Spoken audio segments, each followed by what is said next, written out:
Hey everybody, it's Joric. Welcome back to the channel. I hope you're having a fantastic day. For those of you that subscribe and follow me, thank you so much for doing so. There's over 3,000 people that are doing this, which is sort of shocking. I didn't think anybody would pay attention to anything. So hopefully the information's been useful to you. If you just found me and you're wondering what am I blathering about, I like to talk about moving to and living in Portugal, as well as I throw in some Europe travel news. So hopefully that's of interest to you and you will like and subscribe accordingly. This video today, I wanted to show you a building in our neighborhood that's being renovated.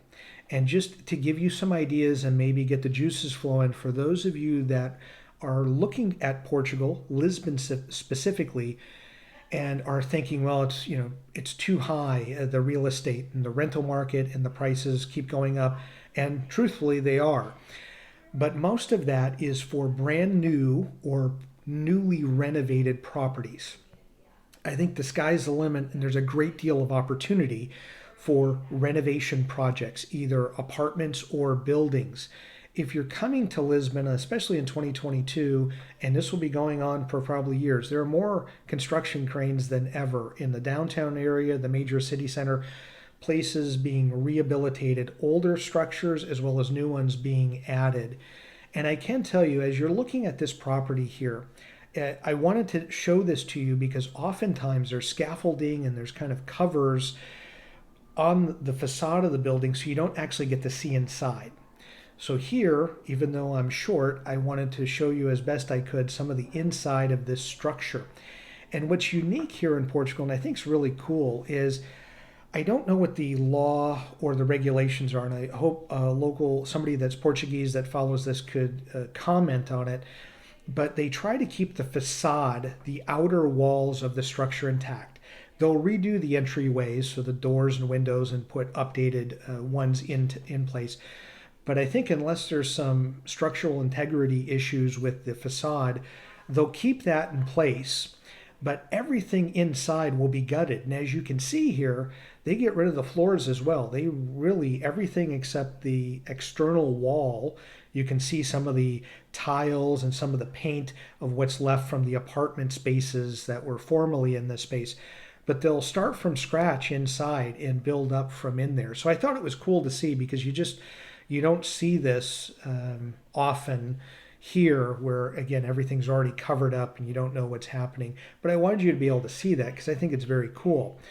But more importantly, and part of the reason I wanted you to see that is that those of you that have a background in skilled trades, if you're still working out there, if you're doing general construction work, flooring, roofing, electrical work, plumbing, this may be something that you could look at and go, okay, well, maybe we can't afford or don't want to pay certain prices for new or newly renovated stuff. But there are thousands, by what Portugal has produced and what they've published, thousands of properties, buildings, as well as apartment spaces that need to be renovated. And if you have a mindset, either you've done it as a career, you're doing it as your career, or it's just your hobby, you're good at fixing things, it's something that I certainly think that you should pay attention to and consider doing, because I think there's nothing but opportunity here. Because most of them are older properties, they need some tender loving care, they need some renovation of some sort. It could just be updating maybe appliances, so that's simple. But it could be more structural, and if you, again, have a background or have an interest in this, this is a fantastic place. It's a playground of opportunity for you to be able to utilize your skill set and help rebuild buildings and apartment spaces in Greater Portugal, and especially in Lisbon as we need it, because there's a supply and demand issue, and it's not because there isn't enough space or property, it's because there aren't enough inhabited or livable property. There's a lot of abandoned properties here in this city that if they were to be purchased and remodeled or renovated, that there could be enough supply to where maybe some of the pricing will come down and be a little more competitive than what it has been.